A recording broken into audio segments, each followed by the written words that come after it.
Hello friends, আমি আজ তোমাদের এক নতুন ধরনের সয়াবিন তরকারি করে দেখাবো। তো এর জন্য আমি কী কী নিয়েছি দেখে নাও। এখানে নিয়েছি রসুন, পেঁয়াজ, কাঁচা লঙ্কা, এখানে আলু আমি ভিজিয়ে নিয়েছি, সয়াবিনগুলোকে আমি নুন আর হলুদে মেখে রেখেছি, আর এখানে নিয়েছি কিছুটা বাদাম। প্রথমে আমি যেটা করব, শুকনো কড়াইয়ে আমি বাদামগুলোকে ভেজে নেব।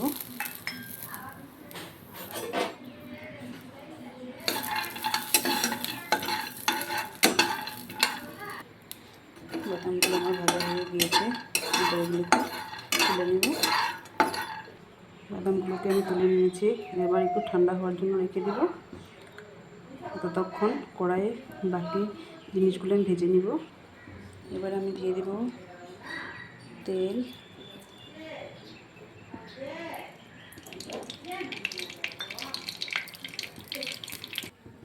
তেলটা আমার খুব ভালো করে গরম হয়ে গিয়েছে। এবার এর মধ্যে আমি দিয়ে দেব গরম মশলা, শুকনো লঙ্কা,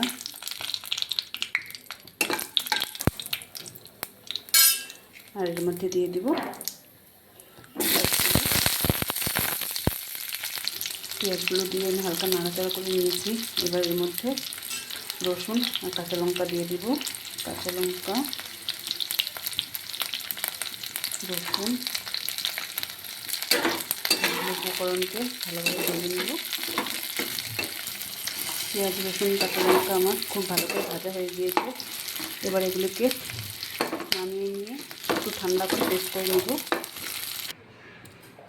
এবার আমি ওই একই তেলে সয়াবিনগুলোকে দিয়ে ভালো করে লাল লাল করে ভেজে নেব। সয়াবিনগুলোকে আমি আগে থেকে সিদ্ধ করে নুন হলুদ মেখে রেখেছিলাম।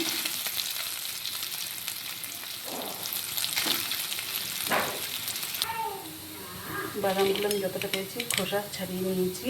এবার এই পেস্টের মধ্যে দিয়ে দেবো, এটার সাথে একসাথে পেস্ট করে নেব। সয়াবিনগুলোকে আমি লাল করে ভেজে নিয়েছি, এবার তুলে নেব। সয়াবিনগুলোকে তুলে নেওয়ার পর ওই কড়াই আমি আরও একটু তেল দিয়ে দিব।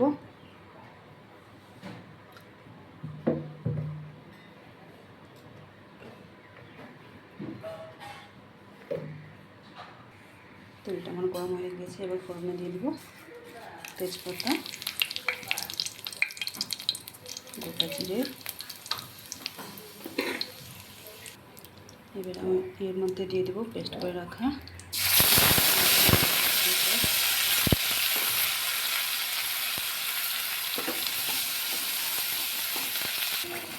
এবার আমি এর মধ্যে দিয়ে দেবো হলুদ গুঁড়ো, লঙ্কার গুঁড়ো, যেহেতু আমি শুকনো লঙ্কা দিয়েছি পেস্ট করে, শুধু কালারের জন্য একটু দিয়ে দিলাম। দিব জিরে গুঁড়ো আর স্বাদ মতো নুন। এবারে এই সব কিছুকে একসাথে ভালোভাবে মিশিয়ে নেব। এই মশলাটার মধ্যে সামান্য একটু টক দই অ্যাড করে দিব।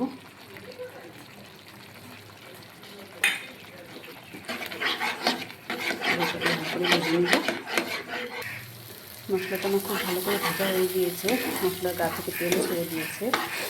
এবার আমি এর মধ্যে মশলা পেস্ট করে রাখা জারটা ধুয়ে একটু জল দিয়ে দিব। গ্রেভিটা আমার খুব ভালো করে ফুটে উঠেছে। এবার এর মধ্যে আমি ভেজে রাখা আলু, সয়াবিনগুলো দিয়ে দিব।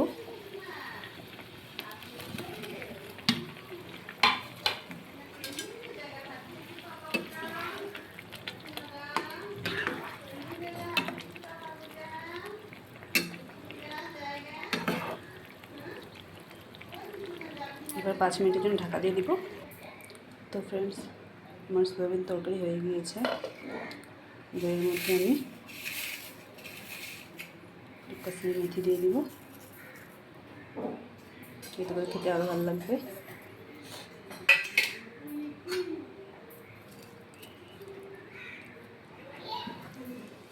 আমার এই সয়াবিন তরকারি রেসিপি তোমাদের কেমন লাগলো? যদি ভালো লেগে থাকে তো আমার চ্যানেলটিকে সাবস্ক্রাইব করে দিও। আজকের জন্য এই পর্যন্তই, কাল আবার ফিরে আসছি। টাটা।